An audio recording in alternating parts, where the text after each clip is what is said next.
अगर है दो बिंदुओं को मिलाने वाली रेखाखंड, दो बिंदुओं को मिलाने वाली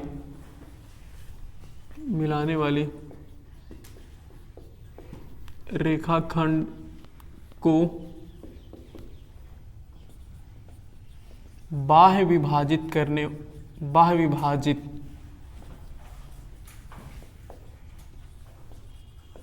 करने वाले बिंदु का निर्देशांक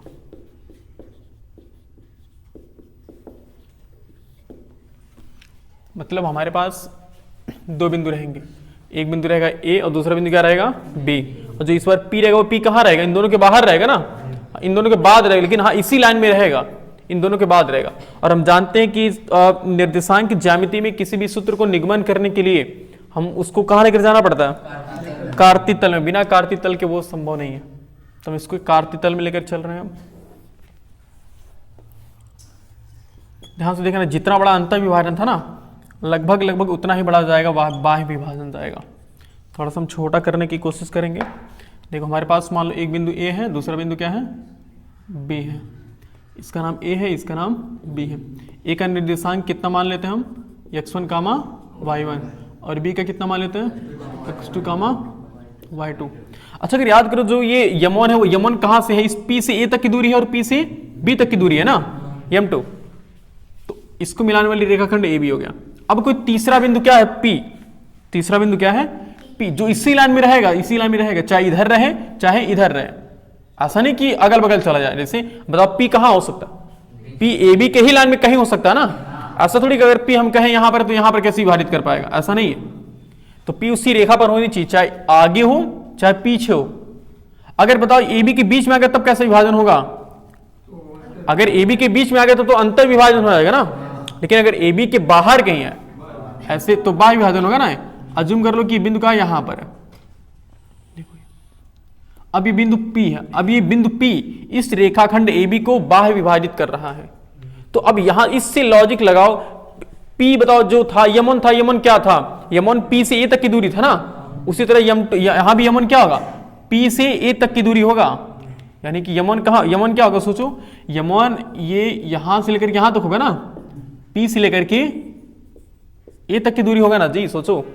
और M2 क्या था, M2 था P से लेकर के B तक की दूरी, तो P से लेकर के B तक की दूरी, यानी इसको क्या तुम मानोगे M2 मानोगे, ठीक है। यानी कि जो ये P वाला बिंदु है, उस जो P वाला बिंदु है, P बिंदु है, ये AB रेखाखंड को M1 और M2 के अनुपात में विभाजित कर रहा है। तो हमें इस P बिंदु का निर्देशांक ज्ञात करना, उसके लिए हमने इसको क्या माना था, x का y मानते हैं ना, ओके।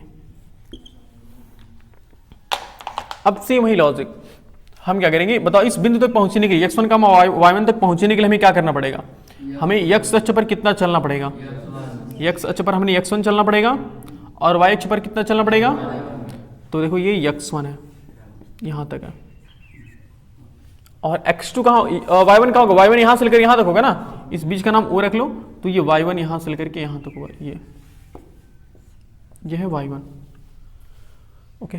अब इस बिंदु B तक पहुंचने के लिए हमें क्या करना पड़ेगा, इस मूल बिंदु से यानी कि मूल केंद्र से कितना दूरी चलना पड़ेगा, x2 दूरी चलना पड़ेगा। थोड़ा सीधा बनाते हैं, साइकिल सब लोग किनारे लगाए हो ना, देखो बीच में लगाओगे तो हम दिक्कत हो जाएगी हमारे लिए भी। तो ये है x2, ये यहाँ से लेकर के यहाँ तक होगा, और ये यहाँ से लेकर के अब इस बिंदु तक हमने इस बिंदु तक पहुंचने के लिए हमने x अक्ष पर x2 दूरी चला है, और y अक्ष पर कितना चला होगा y2, तो y अक्ष पर यहाँ से निकाल दें, ये यानी कितना चला होगा y2 दूरी चला होगा, ये। और इस तीसरा जो बिंदु P,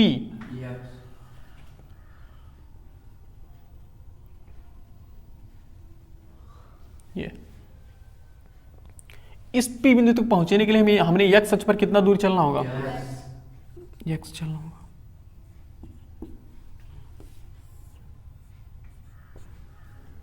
और y अक्ष पर कितना चलना होगा,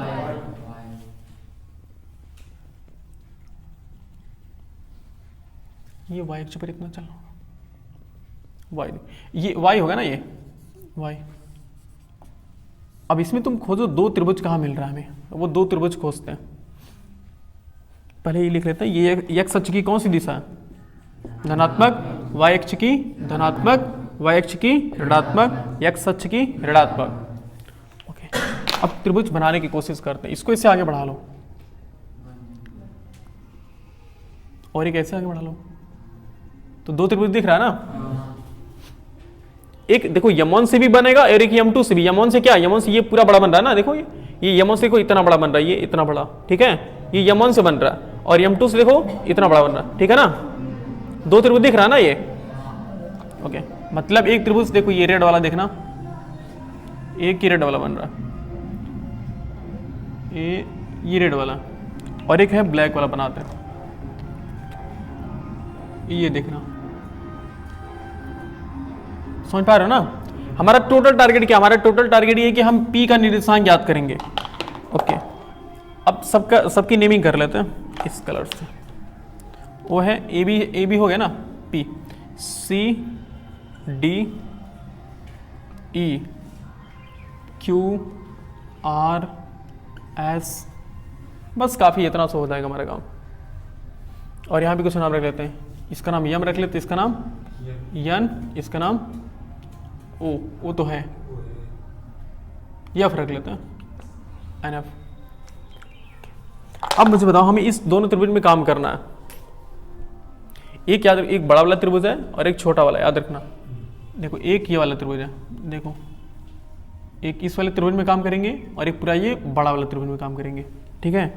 बड़ा वाला त्रिभुज का कहने का मतलब है कि ये वाला त्रिभुज, देखो ये पूरा इतना बड़ा, ठीक है ना। तो इस बड़े वाले त्रिभुज में हमें बताओ, हमें ए क्यू चाहिए ना। ए क्यू का मान कितना होगा, सोचो जरा तो, ए क्यू का मान कितना होगा बताओ। ए क्यू यार, यक्स तो यहां से ओ से क्यू तक है ना, ए क्यू सिर्फ चाहिए, तो यक्स देखो इतना ही सिर्फ हमें चाहिए। तो अगर इतने में से इतना माइनस कर देंगे तो हो जाएगा ना, मतलब ए ई में से अगर हम ओ सी माइनस कर दें तो हो जाएगा। और ए ई है कितना, ओ ई है कितना, यक्स माइनस क्या, x1। अगर हम x माइनस x1 करेंगे तो ये हो जाएगा ना, यानी कि अगर हम इसका मान निकालना चाहते तो ये लिखेंगे x minus x1, x minus x1, x minus क्या हो गया x1।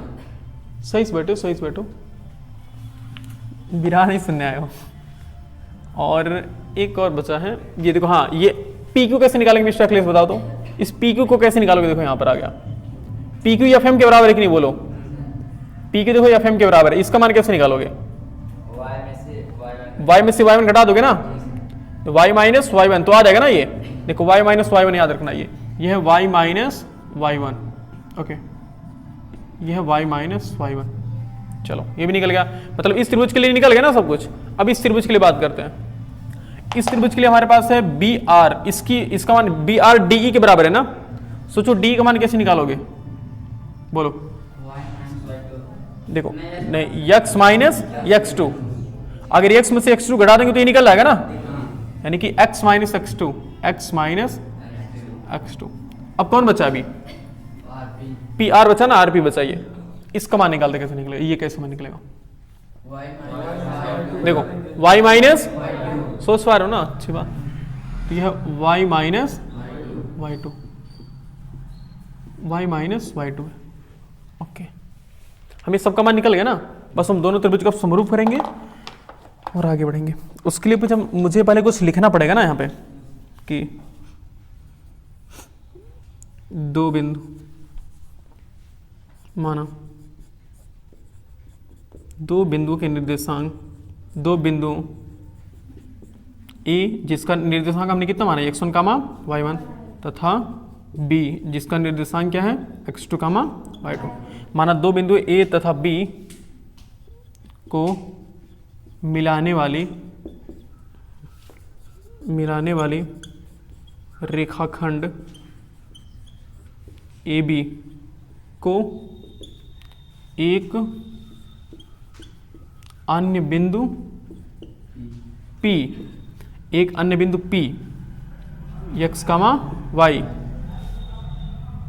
माना दो बिंदु ए तथा बी को मिलाने वाली रेखाखंड ए बी को एक अन्य बिंदु पी यम1 तथा यम2 के अनुपात में यम1 तथा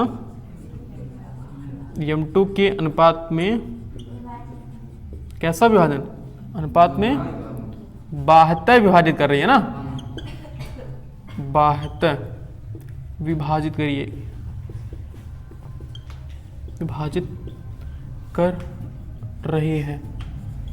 तो ये 72 याद लिखना जरूरी है, ठीक है ना। जैसे उसमें हम अगर हम लिखेंगे नहीं कि कौन सा विभाजन है तो कंफ्यूज हो जाएंगे ना, इसलिए हमें लिखना पड़ेगा कि 72 विभाजित, मतलब बाहर से विभाजित कर रहा है वो। ओके, देखो सबसे पहले हमने क्या किया, अब जो ये दूरियां हमने निकाला ना, दूरियां लिख लेते हैं। सबसे पहले हमने ये वाला निकाला है ना, देखो चूंकि ओ ई कितना दिया ओ, अच्छा नहीं एक मिनट, हाँ यहाँ से डायरेक्टली सी ई निकालो। सी ई कैसे निकालोगे, सी ई बराबर क्या लिख सकते हो, सी बराबर क्या, ओ ई माइनस सी ई, बोलो नहीं ओ ई माइनस ओ सी की है ना, ओ ई माइनस ओ सी करेंगे तब जाके सी निकलेगा। तो ओ ई माइनस ओ सी और सी ई बराबर ओ ई कितना बताओ, जल्दी जल्दी बोलो जी, ओ ई कितना एक्स है ना, माइनस ओ सी कितना है x1। चलो इसका मान निकल गया। अब यहाँ अच्छा सी ई किसकी इक्वल है, सी ई हमारा ए क्यू की इक्वल है ना, तो अब यहाँ ए क्यू लिख लो, ए क्यू बराबर क्या हो गया x माइनस x1।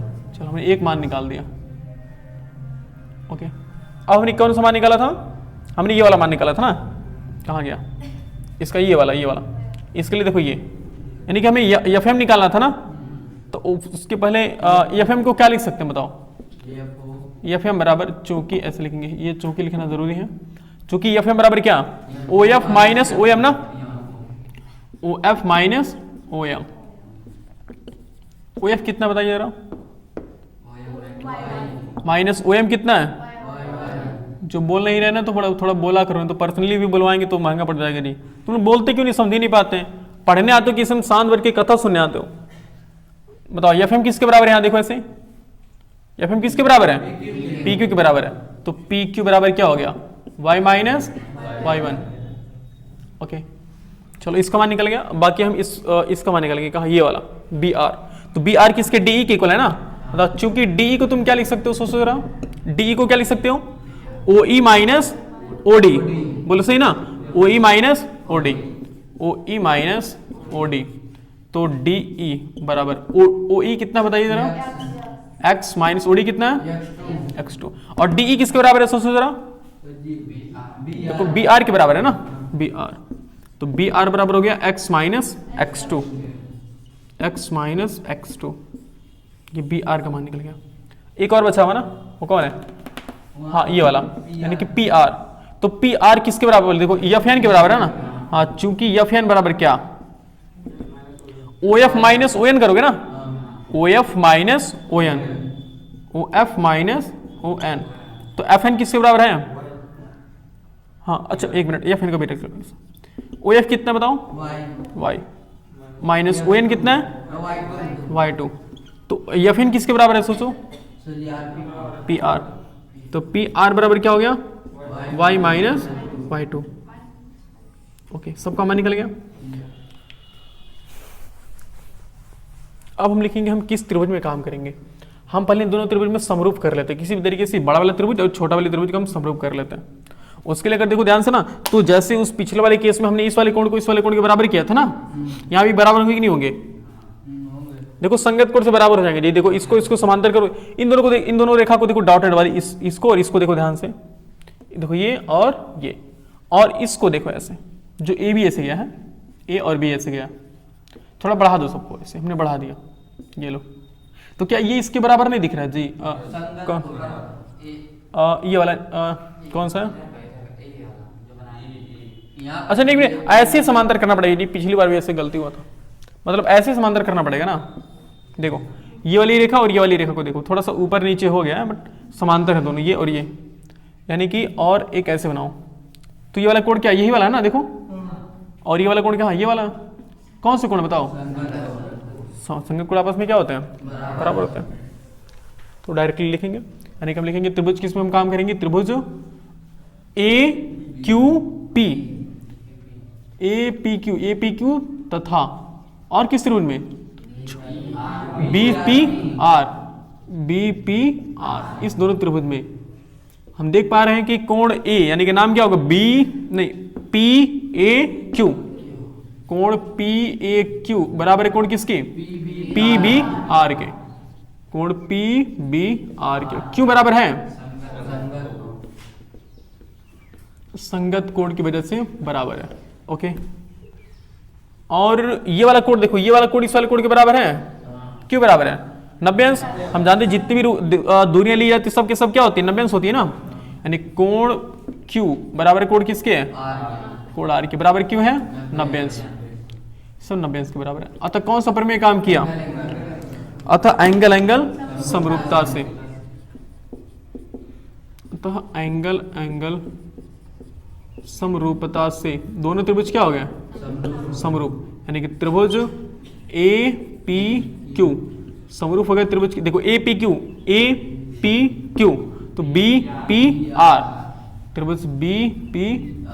अब हम जानते हैं कि समरूप त्रिभुज की संगत भुजाओं का अनुपात आपस में क्या होता है, बराबर होता है। तो त्रिभुज देखो कौन कौन भुजा बराबर होंगे, एपी बट्टा क्या होगा, एपी बट्टा बीपी होगा ना जी, एपी बट्टा बीपी, पी क्यू बट्टा क्या होगा, बराबर ए क्यू बट्टा बी आर।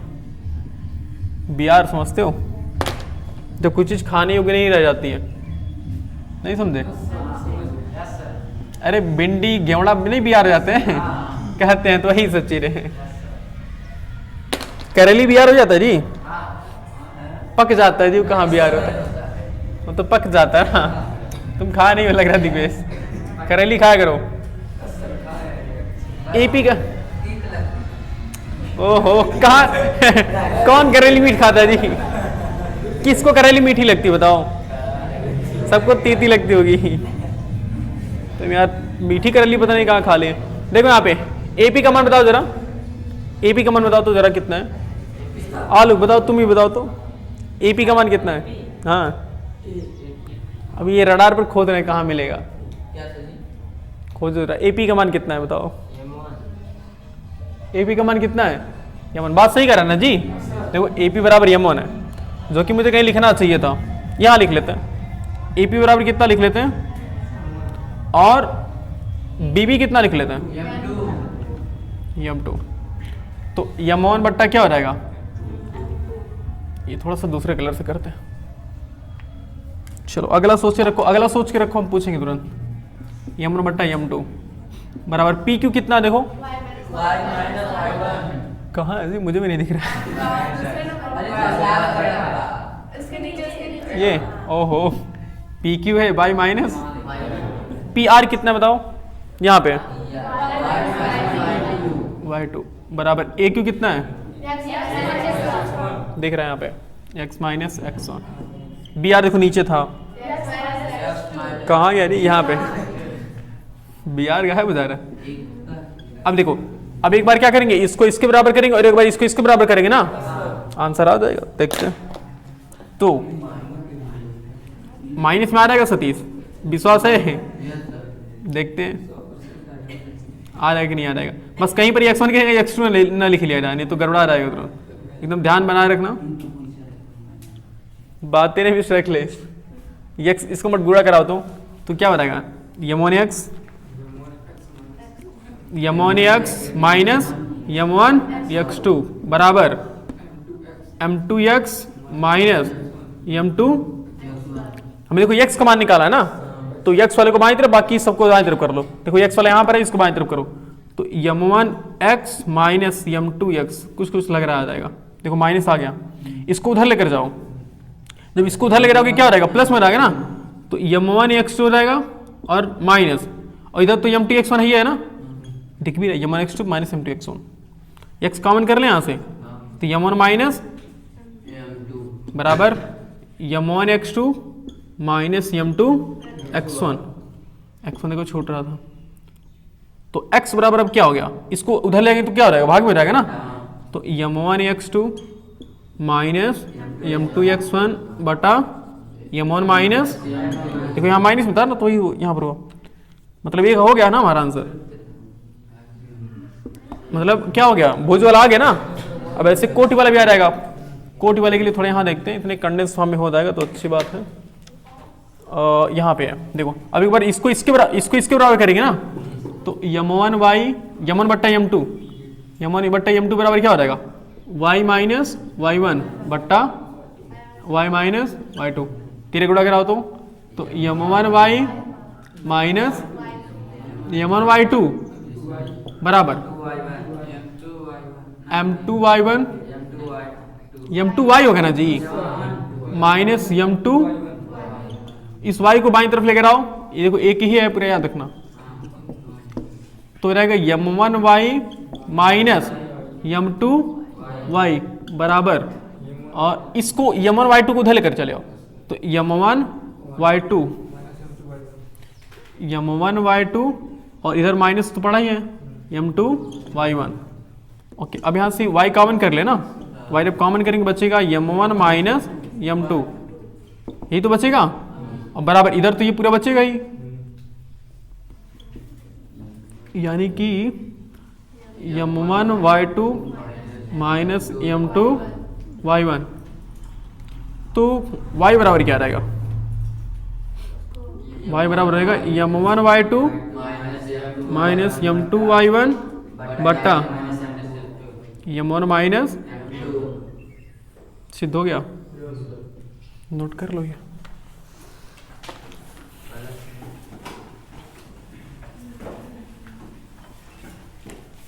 जल्दी नोट करिए।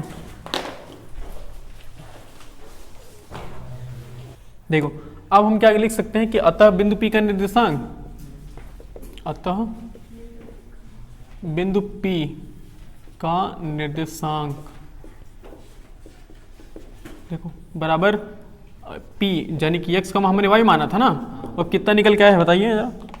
देखो जहां उसमें देखो पहले वाले में अंतर विभाजन में क्या होता था, अंतर विभाजन में सब जगह प्लस होता है और बाह्य विभाजन में सब जगह क्या होता है, माइनस, यानी कि लिखा रहेगा m1 x2 minus m2 x1 अपान m1 माइनस m2, ओके, कामा m1 y2 minus m2 y1 अपान m1 माइनस m2, बस ये फॉर्मूला, ये लिख लो, तो उसके नीचे जो निगमन किया ना उसके नीचे लिख लो ये वाला, जल्दी लिखो जल्दी से। क्वेश्चन क्या है बोलो, लगाए ना। उस बिंदु के निर्देशांक बताइए। उस बिंदु के निर्देशांक बताइए जो निम्न बिंदुओं से खींचे जाने वाले, जो निम्न बिंदुओं से खींचे जाने वाले जाने वाले रेखाखंड को दिए हुए अनुपात में वास्तव विभाजित करता है। 3/4 हमारे 6/2 3/2। अच्छा बात लिखा है तो दूसरा तो लग जाएगा ना इसके आगे, 3:2 है ना, इससे उसके अगला वाला लग जाएगा ना। उसमें कितने क्वेश्चन है तीसरे वाले में, 2 ही क्वेश्चन है, तो एक क्वेश्चन हम बताएंगे, एक क्वेश्चन तुम लगाओगे, बोलो। आधा हम लगाएंगे आधा तुम लगाओगे, सही है। एक गाना ऐसा होता ना, सुने हो, बोलो बच्चों, एक तुम्हें मिलेगा केक, आधा तुम खाओगे आधा हम खाएंगे। तो बोलो बच्चों, 3 तुम्हें मिलेगा 2 क्वेश्चन, एक तुम लगाओगे एक हम लगाएंगे, सही है, बात बराबर की। तो देखो इसमें ये इसको क्या मानोगे, ऐसा मान लो, ये अपने हिसाब से फिगर बनाने की छोड़ो थी, बस ऐसे माना ए जिसका निर्देशांक 3/4 है ना, इसको क्या मानोगे, x1 y1 मानोगे ना। तब बी जिसका निर्देशांक कितना है, -6,2, इसको क्या मानोगे, इसको मानेंगे x2, y2, और जो m1 है उसको क्या मानोगे, 3, और m2 को क्या मानोगे, 2। अतः ऐसे मान लो कि माना लेकिन माना लिखना तो पड़ेगा ही, माना बाह्य विभाजित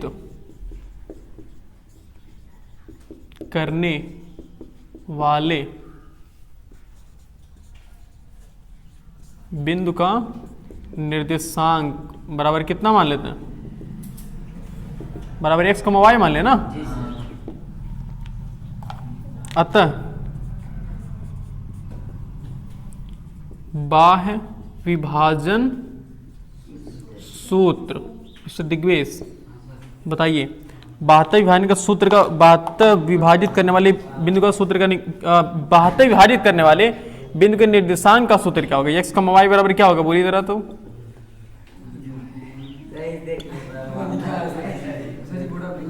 चलो बता ही दो, तुम बता दो तभी हम मान लेंगे। नहीं ऐसे बताओ यहाँ पर ना। m1x2 m2x1 m2x1 बटा, बोलते रहो तुम कामा। देखना पड़ रहा है। m1y2 माइनस m2y1 बटा, इतना आसान है जी, फिर भी तुम भूल जा रहे हो। सही है, चलो जल्दी जल्दी बोलो, तो मान बोलो जल्दी से। यमन का मान कितना है बोलो। जैसे जानते जब एक बोल दो ना तो दूसरा ऑटोमेटिक तुम सोच, पहले से दिमाग में सोच रखो, तब मजा आएगा लगाने में। x2 कितना है? माइनस m2 कितना है? x1 कितना है? 3 बट्टा 3 माइनस 2। यमन कितना है? 3। y2 कितना है? माइनस यमन कितना है? m2 कितना है? y1 कितना है? 2 3 4, वाह। 5 भी बोल दो। यमन कितना है? 3 माइनस 2, बड़ा ब्रैकेट बंद करते हैं। तो x कामा y बराबर 3 छक्के कितना हुआ? वाह, 3 छक्के 12 है। वाह, बहुत आगे जाओगे। बटा 3 माइनस 2 कितना हुआ?